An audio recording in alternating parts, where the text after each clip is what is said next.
This is Scott Richmond. And Arnie Sherman. You're listening to What Do You Know on Newstalk KGVO, AM 1290 and 101.5 FM. Good morning, Arnie Sherman. Happy New Year to you, Scott, and to all of our listeners. It is the new year. Yeah, this is our first new show of 2017. It's almost impossible for me to say that. It's such 2017. You know, the century just flying by. Yeah. It's flying by. It's a teenager still, the century. Yes, we have millennials now, right? Right. So we had a pretty good year last year, right? We had some great guests, and we're going to up our game this year. I mean, I know that that's not a discredit to our previous guests, right? Because we had people like Mark Mariani and Jordan Tripp from the NFL, former Grizzlies who made it to the NFL, and Margot Kidder, and Eileen Waterstone, who works for Steve Martin, and Scott Kirby, who is a singer-songwriter, he's Jimmy Buffett protege, and Chad Dundas, who wrote about wrestling and MMA, and Nick McCardle, great sports writer who covered the Olympics, and my favorite and your favorite, Dominic Giannese from The Sopranos. Yep. So we had a pretty, not to slight anybody else, but we had some pretty good guests. But I think this year we want to up our game. Okay? Yeah. And we're going to have an interesting opening guest for this year. You and I both love the media. Yes. We love all facets of the media, maybe except for fake news, which, as we all know, there's no such thing as fake news. It's just news you don't agree with. Anything you don't agree with is fake somehow. But outside of that, we love the media. And one of the things that has gone through a renaissance is television media, right? I mean, we were kids growing up. There were all kinds of series that were on TV. I mean, series have always been the lifeblood of television. You get to know characters, like from I Love Lucy and The Honeymooners, to MASH and Cheers and, all those kinds of shows. You got to, relate and have some kind of visceral relationship with characters. But ever since we've gotten, cable and, and non-network premium channels, which have given them a broader parameter to do storytelling. There's been some phenomenal, shows. I mean, that because not only is it, more, real life, the language and, and the scenes and the stories that they tell, but it's, it's less franchise focused like the movies, right? And the movies. Let me ask you a question. Yeah. What do you think was the first show that really ushered in this new era of kind of longer, hour-long, story arc lasting 10 episodes? For that really broke the one that I paid attention to was The Sopranos. Is that right? Was it The Sopranos, or was it whatchamacallit? Was it Larry Sanders Show? Well, Larry Sanders was pretty good too. I mean, and so that's the thing is like we need to figure out exactly like when it all started. But I know our guest is somebody who is actually a very interesting guest that's joining us today. We have Rod Fitzgerald, who is a writer. He's written shows like Weeds and United States of Tara and Friday Night Lights, and now is involved in writing probably the hottest new series on air, which is Westworld. It had the largest preview first year of any show that ever aired on HBO, which is incredible. I mean, they got 2 million, which doesn't sound like a lot, but on premium, 2 million viewers is a lot of viewers. But I think, maybe Larry Sanders Show. Sopranos for me, because it was real gritty and you had had a way to relate to it. You could bond with characters for the first time, right? And now you have other shows. I mean, you have things like Game of Thrones that appears, West Wing, Downton Abbey for certain folks, Luther and Sherlock, which flip back and forth between being on premium or regular, and TV has come along to try to compete in a way with things like Breaking Bad and Mad Men. They were on premium channels, but they were not on channels that were owned by big studios. They weren't right, so they were part of a basic cable package versus premium cable, right? And so they couldn't show nudity, which is really the only difference. Really, exactly right. But the other thing that's happened, and one of the reasons I'm excited to have Ron on the show, is that TV, premium TV, has become a writer's medium. Yeah. Because you have a chance to tell a story over 8, 10, 12 weeks. And then obviously if the audience is gravitated towards that show, it gets renewed and you can write in more depth. And it's been attracting better actors. I mean, you got Oscar Award winning actors appearing on, on premium TV. I mean, Westworld's a good example. They have Ed Harris and Anthony Hopkins. Were you upset that Vinyl, the Martin Scorsese, Mick Jagger project, and the what was it, Terrence Winter? Right. If that project was canceled? It didn't live. It was told an interesting story, right? And you got the vibe of all of it, but it never gave you enough to keep you wanting to see it. You got it. I mean, after a couple of episodes, you got it, right? And they didn't make it any deeper. They just made it, kind of broader, and so it wasn't as appealing, and the characters weren't appealing. Yeah, I mean, that's one right. or two of them were, okay, but it wasn't like Tony Soprano and his wife and the kids and the and his gang. I mean, every one of them had an interesting story. Or in Breaking Bad, which has had spin-offs, right? You didn't have that, but it's become as I said, a writer's medium, which has attracted. Better actors who really want to develop characters. I mean, there are very few movie characters that you really remember.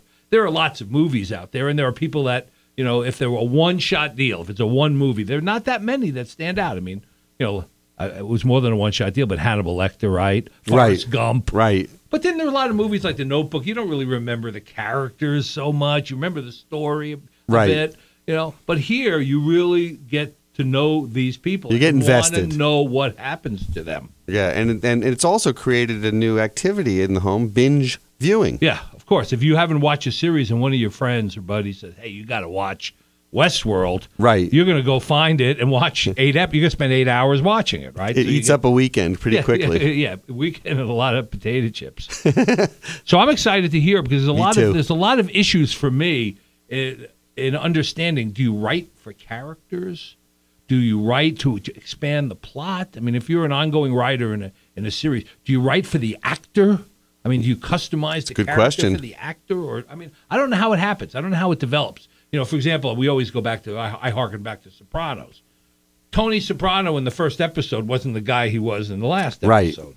Now, was that because it was always planned to make him that way, or is that because of the mixture between the personality of James Gandolfini and David Chase, the writer, and the story that was unfolding? They figured out how to make him different, or did they contemplate life does change you over 5, 6, 7 years and situations change you? This is going to be great. We have a guest. These are all questions that we want to know, and we're going to ask Ron Fitzgerald when he's here. Okay, this is great. We're up in our game in 2017. Our first guest of the year is Ron Fitzgerald. You are listening to What Do You Know on KGVO, brought to you proudly by Dawn Maddox, Glacier Sotheby's International Realty. That's a mouthful. Anyway, we'll be back after this.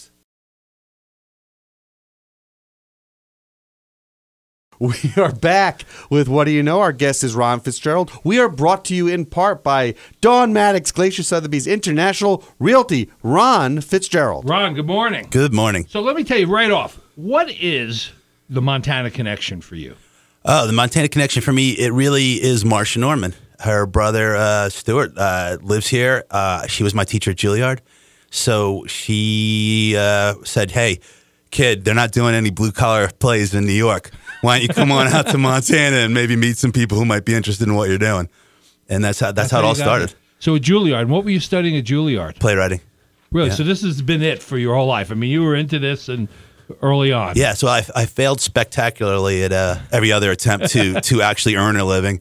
And both my parents, public school English teachers, and I saw their lives, and I distinctly said I did not want that life for myself, even though I was proud of what they did. I thought, this is just too much. I can't handle it. I'm going to be a banker. That looks like a good job. And I suck at econ. I failed every econ class. My money, your money. Yeah, what's the difference? What's the difference? Yeah. No, it's funny you say that because the first final I tanked.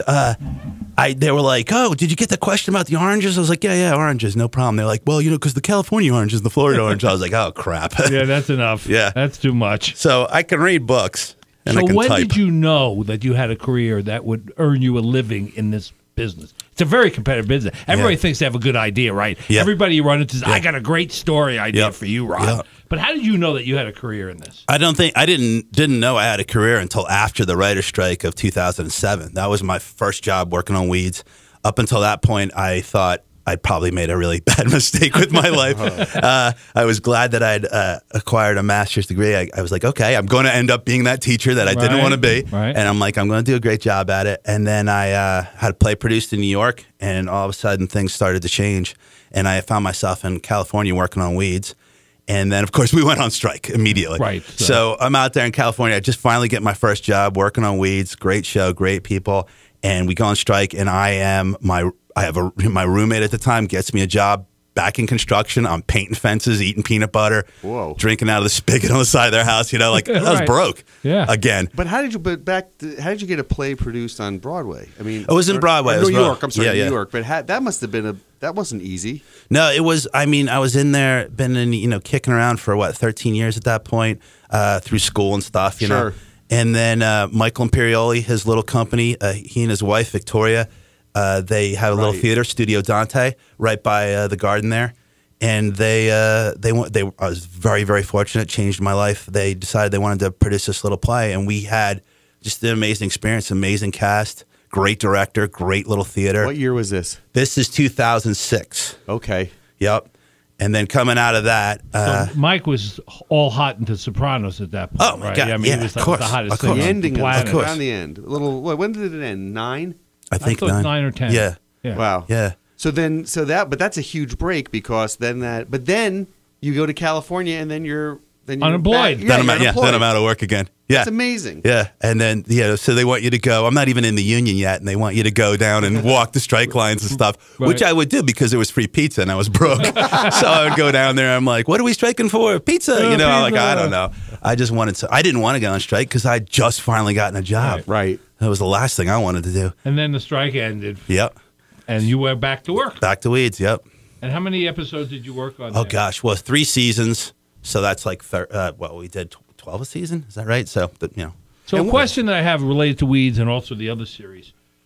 Do you write? I mean, you get to know Mary Louise Parker and the rest of the staff. Do you start writing for their personalities and their quirks and or do you write for the character and hope that they can fit into the character? I think especially with someone we had at Weeds, you got Mary Louise Parker, you got Justin Kirk. They're both phenomenal actors. Right. So I mean, a lot. I'm learning from them. I'm bringing the words to them, and you start to develop a trust. Well, more them trusting you. I trusted them right off the bat because every week you could see what they're doing. Right. But they don't know me. Who am I? So you go in there, and after a while, you start getting that trust, and then the work can really elevate because now you're having a dialogue with an actor, and they're telling you, like, listen, a number of times she walked over to me and was like, listen, you got this part here. I mean, it's a paragraph of words or whatever. Let me just show you something. I think I can do it without this stuff. And then she'll just go do something in the course of conversation and go adjust something on the table or throw a look somewhere. And you're like, that's way better. So let me cut that. So the writing process. So is the structure of the program of the show? Let's say this program. Do you and the other writers create the structure of that, or does someone come in with that? Like this is kind of how we want to do it, and then you guys are populating it with dialogue and different scenes. How does that work? How does a writing session work for a show? Each one's slightly different, but to use like Weeds as an example. Or say Friday Night Lights as an example. Okay. All right. Another So great show. Weeds, half-hour show, comedy, zany. The Room, I think, really reflected that. A lot of our stuff was just on the fly, last minute, calling audibles. We had a structure. We said, okay, season starts here, season ends here. These are our tentpoles. This is what we're shooting for. Okay. One of the Roberto Benabid was famous for always saying, "Hey, if we don't know what we're doing, the audience will never get ahead of us because we were doing our best Works week in to your week." favor. Yeah. So as opposed to a show like Friday Night Lights, I think was much more Jason Katims was the arbiter of what the show was. I mean, all the writers, not myself, but a lot of the people on that staff had been there since day one, so they had a really strong sense of this is where the show lives.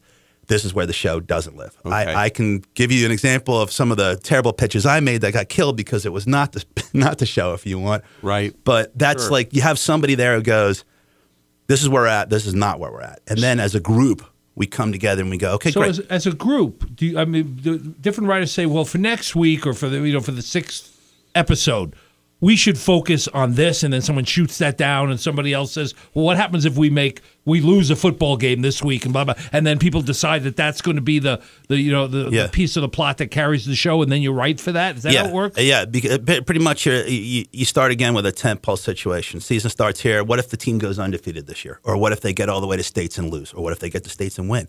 And then within that, there'll be like, all right, what are Coach and Tammy up to this week? What problems are they facing? What's up with their life, their home life, their work life? I find it like creating an alternate universe. Absolutely. But what's really compelling about a lot of these programs are they shoot, they foreshadow, they go back in time, they go forward in time, and you're writing for that, and you're dropping breadcrumbs for a viewer that may not show up for another 3 episodes. Right. Right, which is like, it really requires you as a viewer to be so tuned in to what's going on with these characters, and I think that's where the great writing comes in. I think the best shows are the shows that do just that. Right. I mean, there are plenty of shows that it depends what you want.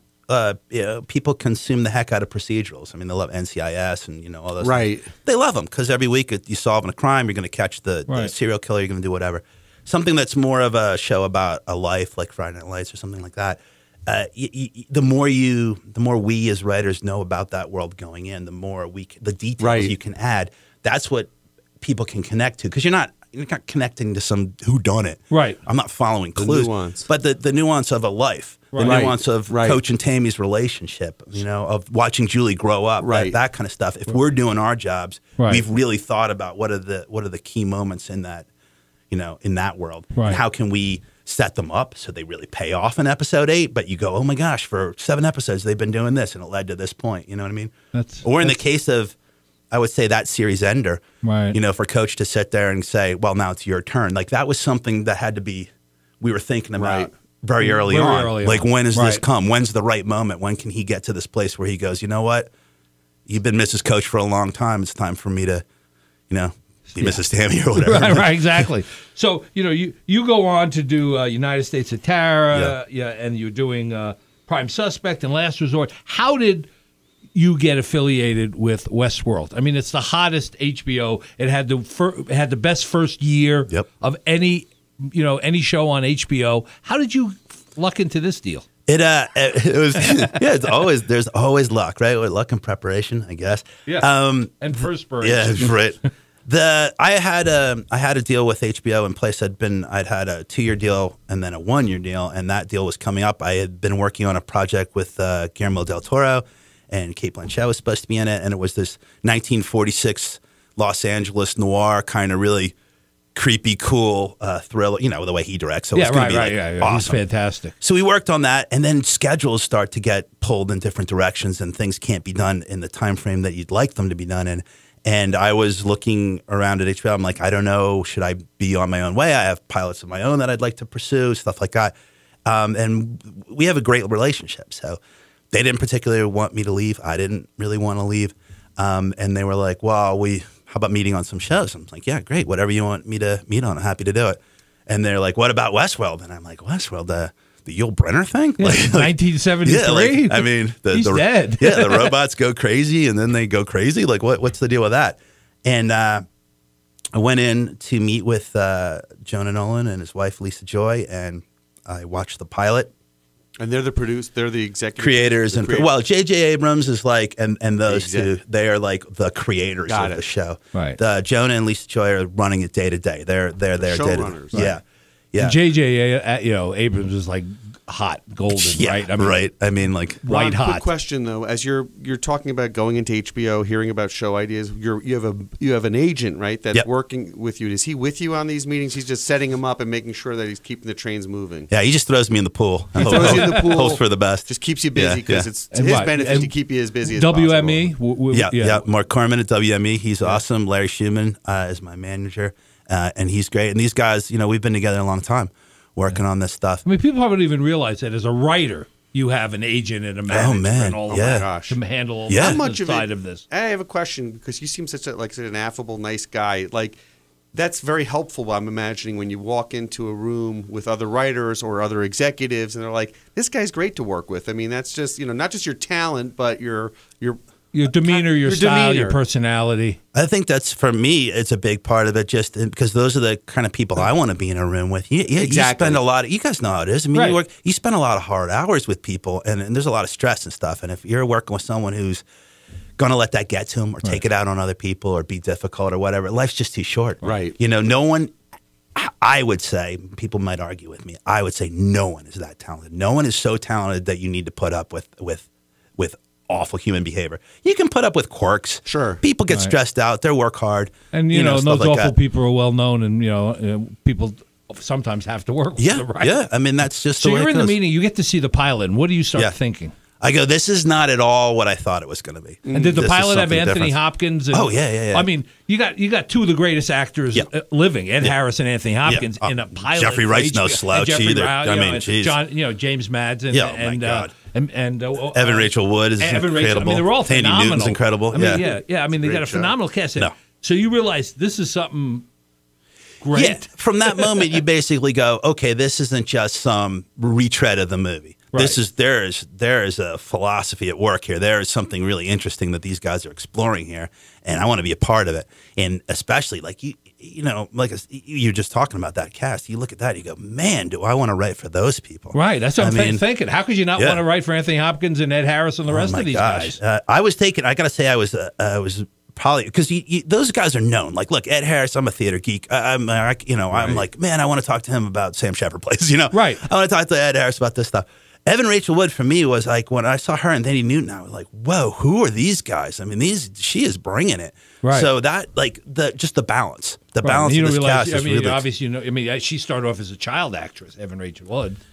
And you know. yeah, she's not a kid anymore. I mean, And I man, think Thaddeus Newton was played Thomas Jefferson's mistress in a movie with Nick Nolte as playing Right on. Thomas Jefferson. Oh my gosh. Yeah, that's the first time I ever saw her. But the rest of He's them, like a human Sir, IMDb, by the when way. you're writing for a guy who has "Sir" in front of his name, You're right. you got to feel kind of cool about that. yeah. Hey, oh, yeah. How do I get one of those? Yeah, right, I get it. Ron, do that. do you feel like so when did you know that this show so you're in there, you're kind of a part of it, and then it airs? Yeah. At what point do you guys know, like, hey, we're on to, this is going to be a runaway train? It's been renewed, yada yada. Runaway Train, I don't know. It was a slow build. No, I don't know that you can ever know. No. Like you can look at something. Think about the number of shows you guys probably loved that are no more. Right. You know what I mean? Plenty of shows that you Well, love you and just also don't have catch these, on. These gatekeepers like Rotten Tomatoes. Right. People really, and occasionally I go see a movie that's not rated highly, and I may enjoy it and Right. like it. And so, Right. But you were fortunate enough in this case that they come in and slam you with like a 90, which is really, pretty good for any kind Oh of my TV gosh. show. And, Yeah. and that just attracts people because, Yeah. I mean, it really has changed. I mean, it's like Yeah. Pavlov's But dog. how does it work with the network, though? How does it work with the network? They're like, it airs once, it airs twice. We're looking at viewership. Do they feeding back to you guys what's going on? Not directly to me, but yeah, it's coming to us. I mean, you can so much of the stuff is you get overnights, you get reports on what's Right. going on. You know Right. what's going on right off the bat, and that you can get a temperature pretty early on what's going on. Plus, there's now you have the internet, so Reddit is that community embraced the show, picked it apart, came up pay-per-view amazing theories on everything. Oh my god! Because you get addicted, right? You're into Sure. it. You try to figure out the Man in Black. Right. What's he all about? What's he into this for? Yeah. Let me ask you the same question. Real quick question. Yeah. On demand, though, is so powerful right now between HBO Now and HBO Go, and then on your cable system. Right. They're able to get accrue views and see how many views they're getting, starts and stops, which is a huge thing that they weren't able to do years No, ago. no, yeah, no. And Yeah, so- the old like Nielsen boxes or whatever they Right, did. they didn't know. Yeah, that's They're gone. Throwing it That's against totally the wall. gone. Yeah, no. Now I think they're probably a step away from being able to tell if you look away from the screen. Like, Uh-oh. hey, he was looking at his phone for a They second. do know have what that, you're- by the way. Retinal. Right. See? They're Yeah. going to know what you're eating, and then Yeah. the commercials are going to be tailored to the audience what they're eating. Sorry, Arnie, you It's were very saying. frightening. No, I was going to say, I want to go back to an earlier question and tie it into this. So now you got Academy Award nominee, Academy Award winning actors in the show, and you got J.J. Abrams, the hottest, producer director around, and you got a director that's directing the show. Now, who are you writing for? I mean, are you still focused on the actors and themselves, or does the director and the producer play a bigger role in shaping what's happening every week? Well, it's kind of I guess a combo, because you're always going to be trying to set the actors up for success, which sets you up for success. Right. So you're trying to give them meaty scenes that they can get into. Plus, you have to be true to the world that you've created. So you can't suddenly spin off one of these characters without explanation into something that's you can spin them off, but you better have a better breadcrumbs better be there and looking back. Sure. So I think that's why that's the work, the heavy lifting that we do in the beginning is we're going to talk about, okay, here are what were the moves we're thinking about making this season, right? That's going to be, Jonah and Lisa Joy are going to be sitting there going, yes, this is where we're headed. This is not where we're headed. Let's explore this. Let's push this. Then, clearly we get feedback from HBO and JJ on all that stuff too. Right. And then at the end of the day, you're sitting down and when I type, I'm not, you're thinking Bernard. I'm not thinking Jeffrey Wright. You know, I mean, I am, but I'm not. I'm not going. Well, you maybe hear his voice while you're, how he would say something. Right. So, not to give a spoiler, spoiler alert, not to give anything away. There are some people who may be listening who haven't seen, Westworld, and they should because it's fabulous. But you have a very interesting contrivance in the show, which is you have synthetic humans that are the sympathetic characters in this. Right. In the original Westworld and Future World, they weren't really the main focus in a way. In this particular show, the robots are the ones that you form an attachment to. And was that from the very beginning, or was that something that just sort of evolved? Well, I came in season 2, so they had done season 1 when I got there, and that had been their plan from the get go. I mean, that was the heavy lifting genius work that they did, because it is genius. Yeah, I mean, you're telling the story of a birth of a race, which is just in today's world, I think it's just like so on point and just such an interesting topic to discuss. And also of like the way it was shot, how they're treated. It's not only this; it's two time periods kind of going on, and the viewer has to kind of work with it a little bit to figure out what's going on. And of course, like in any series, not every question gets answered very quickly. It takes some time to unfold, and as you said, Reddit and all are all speculating. Who is the man in black, and what's his agenda? And I'm afraid to read it honestly because their ideas are amazing, and you're like, I can't be looking at this because influence you. Let's do a quick ID. You're listening to What Do You Know on Newstalk KGVO, brought to you by Don Maddox, Glacier Sotheby's International Realty. Arnie. Yes. So I want to talk about sort of the concept and execution of this. Sure. So you write it, and you take it to the actors, and they have input, obviously, and then but as you're filming it, do things go off script? Do you change things when you're seeing them happen? Does the director say this isn't working, or we ought to make this a little bit different? Yeah. I mean, in this particular case, I just want to add, this show, because it airs on the premium network, there's a lot of sexual content. Sure. There is violence, because all that kind of stuff, which is is a very visceral part of the show. How often, how much of the stuff happens on a fly on a show like this? On Westworld, I have not yet been in production on Westworld, so I can't really speak to that. Right. But on every other show I've been on, there's always audibles being called. You're always out there on the set. That's why it's important to have a writer out there, the writer of the episode. Most writers are writers, producers. That's just the way it works. So you're out there. You are collaborating with the actors. If you're lucky, you've got, no one's a slouch. So you're not working with like anybody's directors who don't know what they're doing. If you're lucky, I think you're working with people you've either worked with before or that have worked on the show a couple times. So they're coming in and they have an idea of like, these are the type of shots you guys use. This is the kind of way, the feel that this show has. I already kind of know that. So now we can both push our art a little bit as much as we can. But you're constantly, we would, on Weeds, we were, what about this joke? What about that joke? You're throwing stuff in sometimes on the fly just to get alts. What about, actors have egos. Sure. And I'm not going to ask you to name names, but on shows, why not? Are there? We use a scoop. Did you run into problems with somebody who didn't, wanted to get more FaceTime, more exposure, try to shift the focus to them versus the actor that maybe the scene was intended for? Yeah, you see that kind of stuff for sure. There are. I've been very fortunate. I really, even if I had to name names, I don't really have any good ones. Right. You hear a bunch of stories though, and it can be an actor, it can be a director, it can be a writer. If it's weird, I think for me it's a little easier. I come from a theater background, so the collaboration is very natural to me. I think that's how you get the best work. I type. That's what I do. I'm not going to tell you where to put the cameras. You know what I mean? Right. I'm not going to tell you how to say the lines. I'm Now, I'll talk to you about what emotion we're trying to get out of the scene or what the point of the scene is if we're not clear on that. Or if you think it's over here, it's a scene about the dog dying. And I'm like, no, actually, it's really a scene about the mom dying 3 years ago. Whatever, you know what I mean? Right. But that's where you get the best work. And I think most of the people that you work with come with that same approach. Right. You're going to run into some people every now and then who are just writers who are like, hey, meat puppet, just say what I wrote, you know? Well, it reminded me of The Man in Black, reminded me of the fact that Yul Brynner was the Man in Black in the 73 movie version. That was Michael Crichton, did that.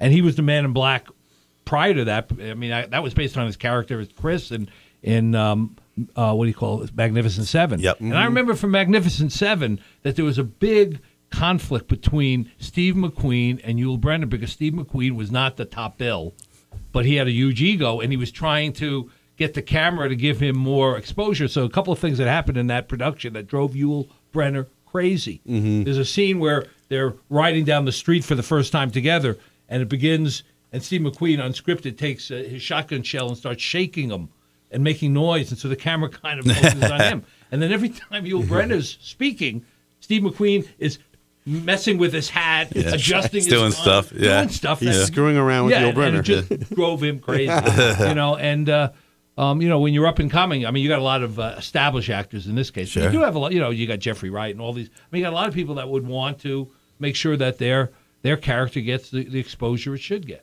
Absolutely. I'm not getting enough screen time. Well, yeah, and it's not just that. It's just shoot me from the waist. You have to have egos to be in that, and to be on that side of the camera. I think so. I mean, the thing that I respect about it, the actors are very brave. Like because I can type stuff, and I'm putting my butt on the line in terms of, hey, here, I wrote this. Take a look at it. Here it is. It's right there. I can't argue about it. You get to read it and form an opinion about it. And the actors are the people, they're going, I'm going in front of that camera. Everything I do will be recorded permanently, forever. Obviously, permanently. Yes, but Bush. So I think it's like that's got to be scary in terms of not even like having the guts to be confident in how your physical appearance is, but also your acting ability. Or and there've been bombs. There've been bombs that have tracked people's career their whole time, like Heaven's Gate. Michael Cimino's film. Every time one of the actors that was in that is somewhere, Chris Christopherson or whatever, they mention he was in that, the worst movie ever made. But I have a question for Ron. So when you're thinking of the emotion that you want to bring to a scene, how do you process that in your own head to come up with the dialogue and all the things? Are you by yourself kind of thinking this through? Yeah, you're going nuts. You basically what does that mean? You drive yourself nuts. I don't know. I mean, at this point, it's kind of second nature to me. But you wander around. I talk to myself. I'll talk through all the scenes. I'll talk about it. I'll yell at myself. I mean, you just get crazy. I mean, everybody has their own little crazy process. For me, it involves making a lot of noise in other rooms that people are like, "Who are you talking to?" Like, shut up, leave me alone, I'm doing stuff.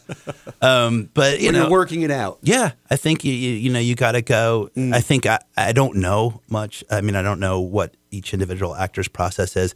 I would think it'd be slightly similar to what I find for me is that, there's like an empty place inside you that you're going to try to get into to access. Mm-hmm. And that's the place that becomes the world of whatever you're trying to do. Do you know? So it's like, all right, I'm leaving Montana now. I got to go into Westworld and inside me. Like, where is that part? Where is the part where these two characters are? Where's Dolores and Bernard are having a conversation? Right. Where is that? Right.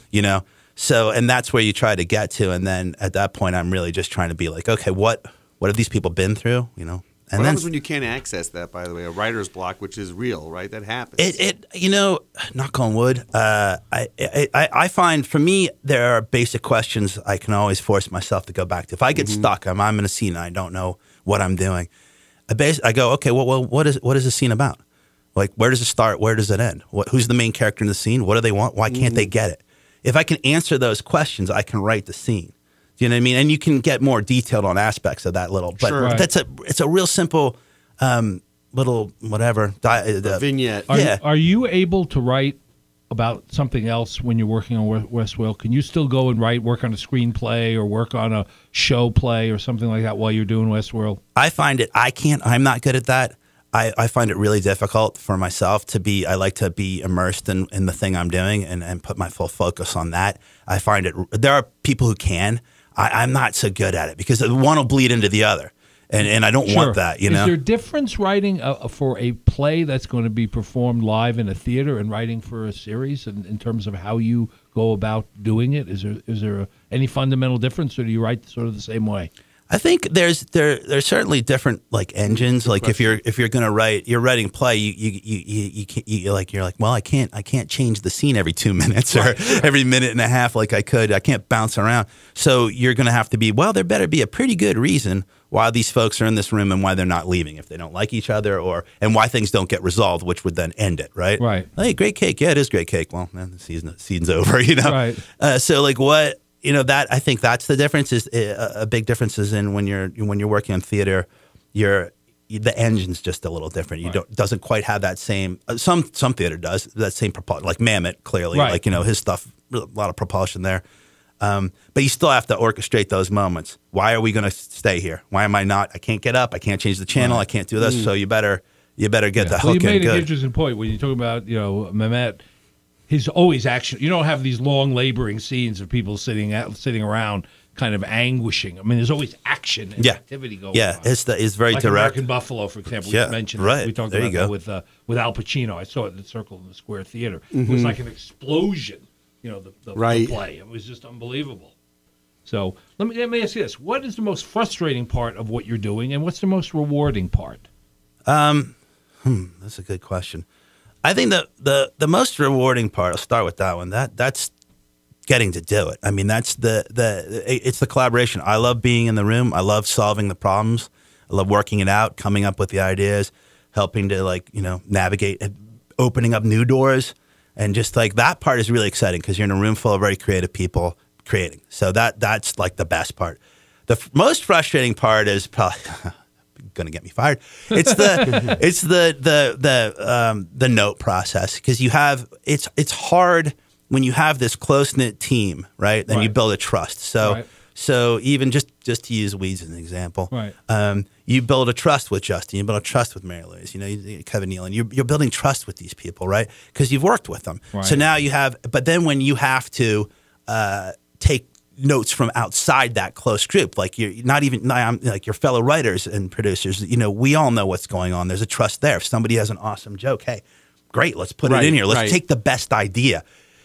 I think sometimes it's frustrating when you get ideas thrust upon you from outside that group. Right, that somebody who has no experience, they have no camaraderie, and they just come and say, I want this guy killed off next week. Right. Or I know this doesn't seem clear to me, or this doesn't seem. And some of those are valuable notes. I mean, sometimes you're like, oh, okay, there's a real, why doesn't it seem clear? We better check that out.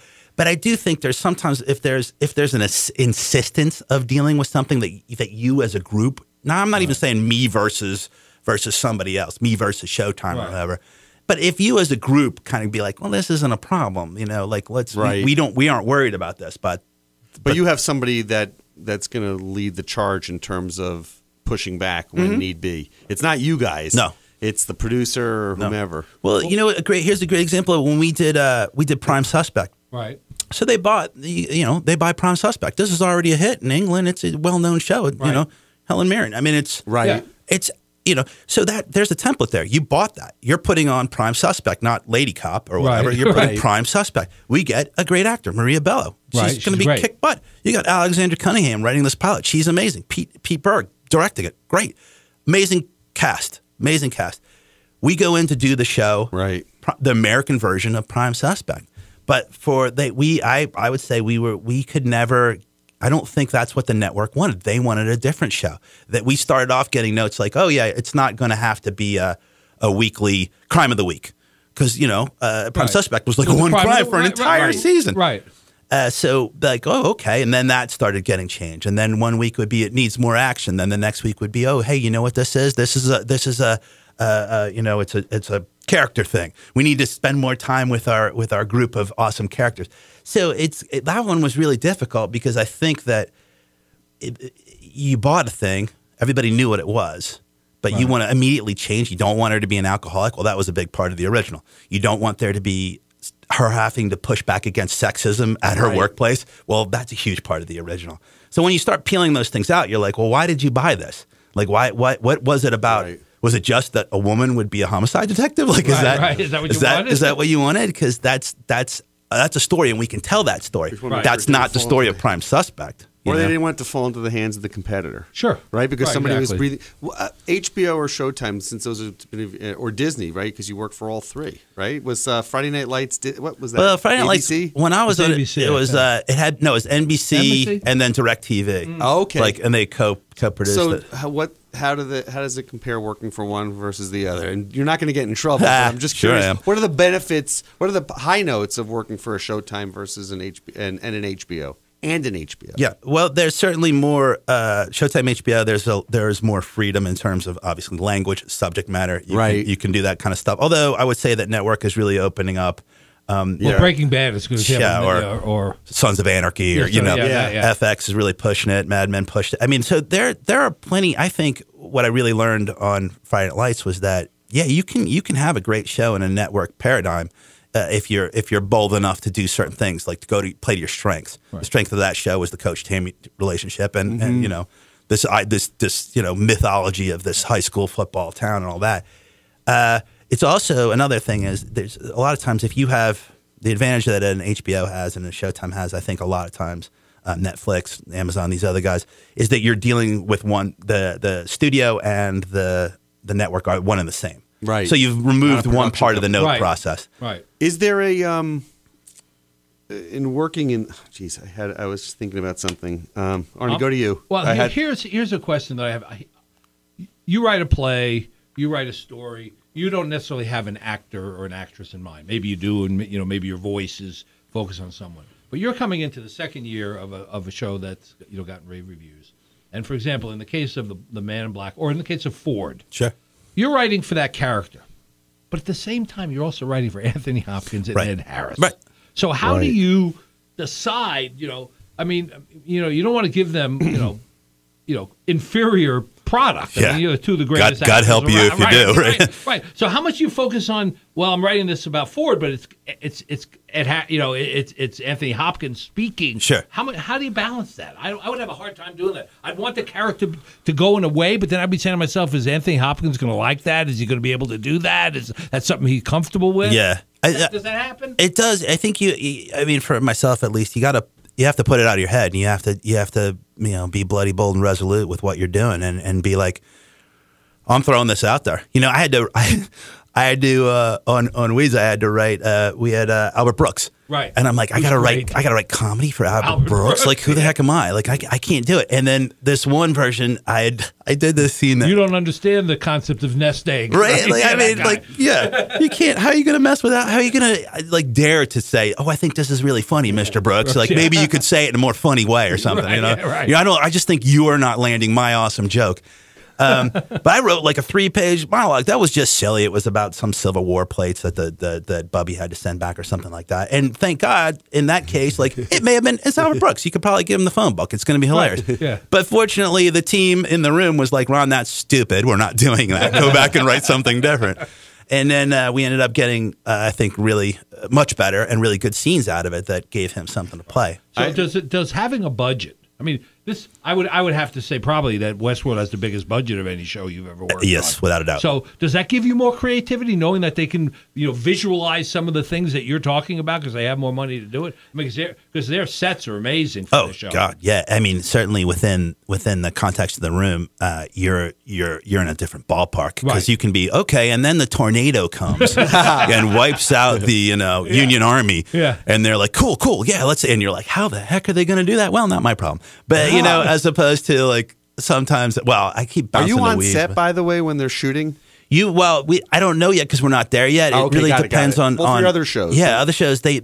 Most shows prefer that you are right. That you're going to produce the episode that you're because then you're there if the actors have questions and they're going like, oh, I thought this line was referring to this, right. Or sometimes they might even like look, they know the characters very very well.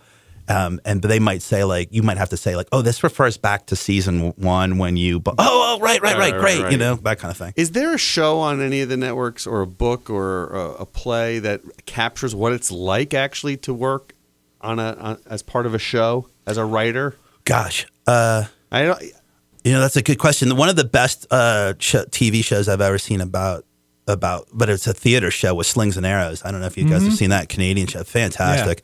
I love that show. That to me was like the whole that got so much of the theater experience. I mean, it's about a Shakespearean company, right? Which I don't have experience in, but just that the comrade, the love-hate relationship amongst the players and all that. Well, there was a movie that your director that you mentioned earlier did, Birdman, that showed the behind the scenes, angst. Arnie and I were talking before you got in here about what show really broke through to like usher in the opportunity for The Sopranos or these long storylines and these, over a season. And we were talking about Larry Sanders. Yeah.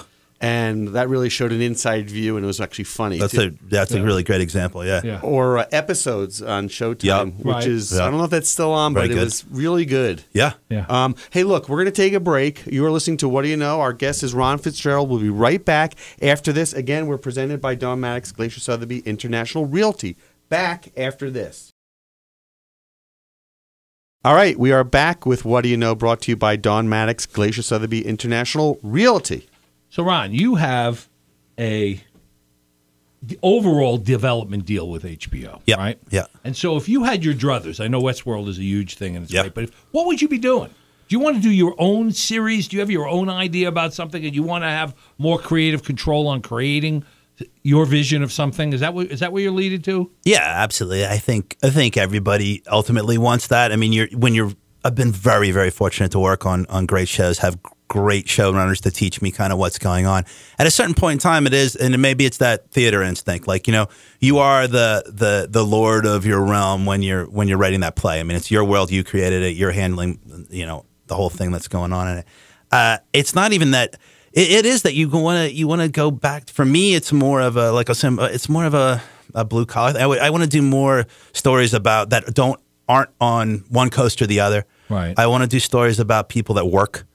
And how work or lack thereof affects their life. Like, just, that's the stuff I want to get into. More of the. There have been some shows that have done that, but have been superficial in a way. The work has been just a side piece to the story. I'm thinking about things as early as The Honeymoon is when Ralph Cramden was a bus driver living in a $80 a month apartment. Right. To some of the later shows with John Goodman and what's her name? Roseanne. And Roseanne, where he was, that was a working class kind of show. Yeah.